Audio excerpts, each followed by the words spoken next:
ভাইরে ভাই, mega star Shakib খানকে কপি করলেন বাহুবলীর নায়ক প্রভাস। হ্যাঁ বন্ধুরা, আমি ঠিকই বলতেছি, বাহুবলীর নায়ক প্রভাস শাকিব খানকে কপি করলেন। তাও শাকিব খানের যে তাণ্ডব মুভি আছে সেই মুভির লুক। তাণ্ডব মুভিতে শাকিব খানের যে স্টাইলে দাঁড়িয়ে রাখছে, যে স্টাইলে চুল রাখছে, same to same style copy করলেন প্রভাস। ওনার যে আপকামিং মুভি আছে স্পিড, সেই স্পিড মুভিতে তাণ্ডব লুকে দেখা যাবে প্রভাসকে।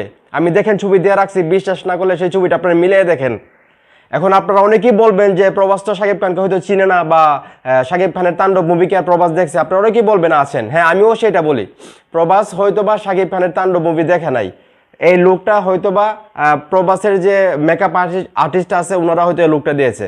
কিন্তু কথা হলো, যদি তাণ্ডব মুভিটা প্রভাসের স্পিড মুভির পরে বের হইতো, তখন কিন্তু আপনারা এসে বলতেন যে শাকিব খান প্রভাসকে নকল করছে, কপি করছে।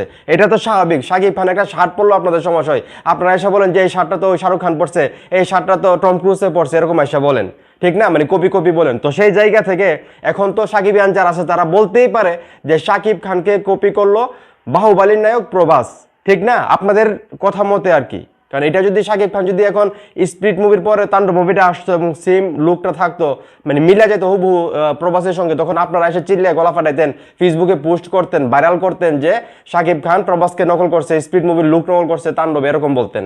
তো এখন কিন্তু বলবেন যে না, শাকিব খানকে প্রভাস নকল করে নাই, শাকিব খানকে প্রভাস হয়তো বা চিনে না, বা তাণ্ডব মুভি দেখছেন, এরকম আপনারা বলবেন। কারণ সমস্যা হলো আপনাদের মেন্টালিটিতে, ঠিক আছে?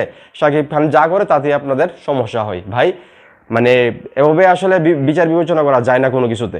তো শাকিব খান আপনারা যাই করেন যাই বলেন, সে বাংলাদেশের একমাত্র মেগা স্টার, শুধু বাংলাদেশ না, দুই বাংলার একমাত্র মেগা স্টার শাকিব খান। সেটাকে আপনারা মানে মিথ্যে প্রমাণ করতে পারবেন না, সেটা চিরন্তন সত্যই থাকবে। তো এখন এই মুহূর্তে যারা সাকিবিয়ান আছো, আমি যে কথাগুলো বললাম সেই কথাগুলো ঠিক বলছি কিনা সেটা অবশ্যই কমেন্ট করে জানাবা।